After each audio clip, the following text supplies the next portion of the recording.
Well, I've been a little negligent in my videographing, video photographing, whatever it's called.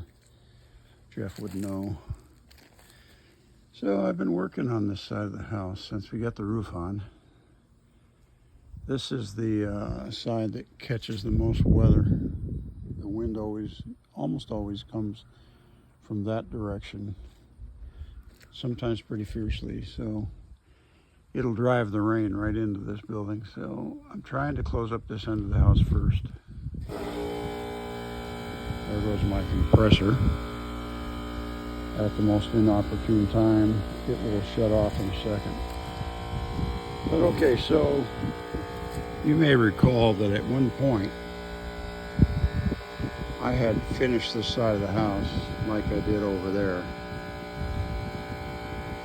The problem is I wanted to keep the old logs. The original house was log. If you will, what is now just the living room was logs. Here's some of the logs.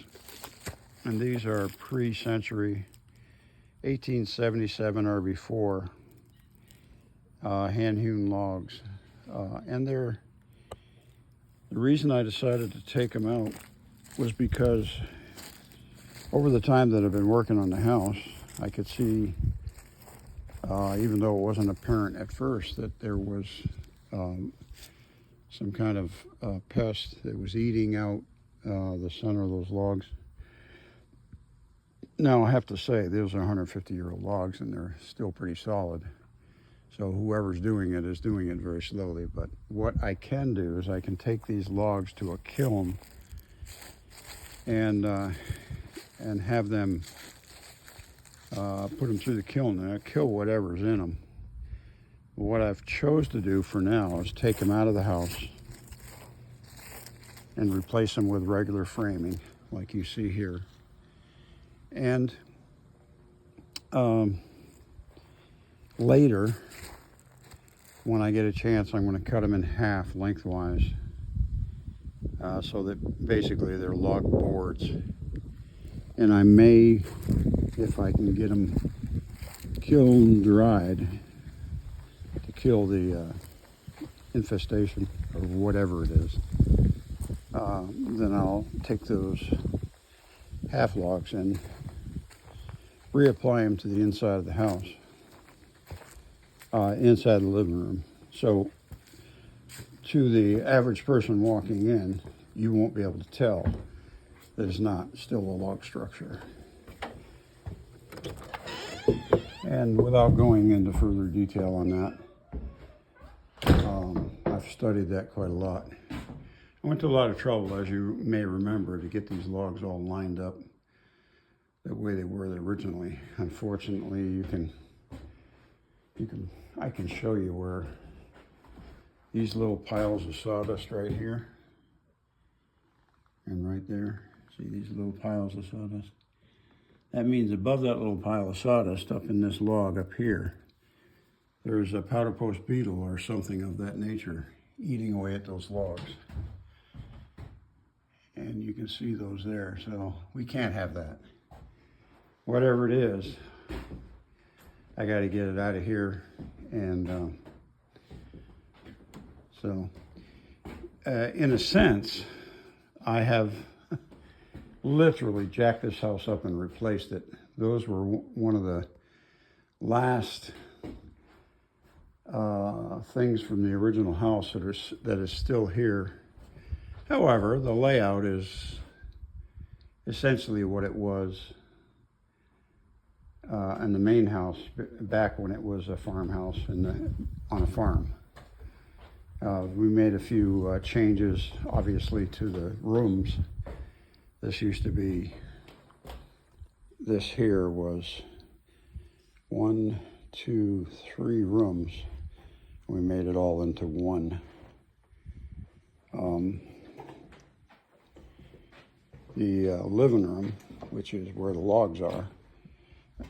In addition, let me say this, in addition to getting rid of the logs, you can see here I got rid of the logs on this side, and then later I'll get rid of the logs on this side, and I'm able to put a window there and a window here without too much trouble, and that lets a lot more light into this room.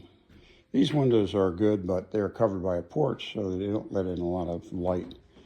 So there are advantages to redoing it that way. I thought about putting another window over there for the same reason, but we'll see. That's kind of what I'm doing right now. I've got this bottom piece framed. I had to reframe this anyway because of the change in the roof pitch. I had to redo the gable. But in order to redo the gable, you know, you got to start at the bottom and work your way up. And since I knew I had to take those logs out, I literally went right down to the foundation and redid the plate with a treated piece of wood, and then built up from there. And I'm in the process of building an identical wall above the wall you just saw, right there. And then I have to close in the gable, which is considerably larger than what it was before. So once we get this wall built, you'll remember just a few weeks ago, I built this wall and stood it up. Well, this wall here that I'm building now, I just stood that up for fit. Now I'll take it back down, set it on the floor, and build it up the same way I did that wall over there. Once it's all built up in a day or two, we'll lift it up into position. The reason I did it the way I did it this time is when I lifted that wall, I had obstructions that I had to work around. I didn't want to deal with that with a big heavy wall on a jack. So I decided I would fit it. Once I know it fits, it does. Now I'll drop it down and finish constructing it and then pick it back up with the jack later. And that part over there will stay pretty much the same. Now, some people will notice all these windows are at a certain height. This one will be at that height, but when you get over here, that one's lower. Now that's because it matches the height of these windows across the front. They're both separated by a chimney right here. So I think aesthetically or dimensionally or whatever word you want to use, geometrically, they're going to be different, but I don't think they're going to be that stark a contrast. So these windows are higher because they're in not a standard height wall, but it's pretty close to 8 feet. And those ones I had to deal with when the house had a ceiling just to here. And of course, you may remember that I took a whole winter to reframe the whole roof and made it 8 feet, which gave me this configuration here, which used to be on this side as well, right there, but now that'll be gone. It'll be like this.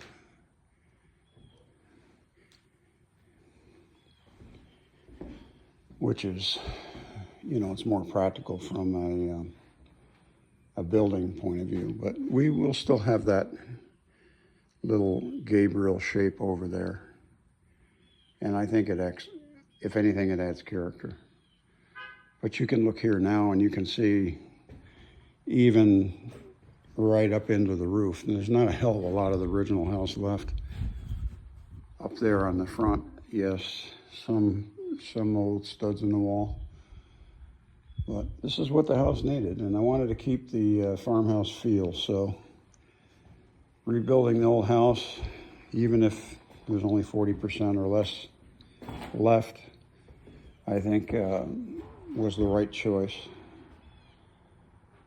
All right, I think you're all caught up now, and I'll try to do better about documenting what I'm doing. I don't know, I've been sort of busy trying to figure out how to piece this all together. It's like a giant jigsaw puzzle. So there you have it.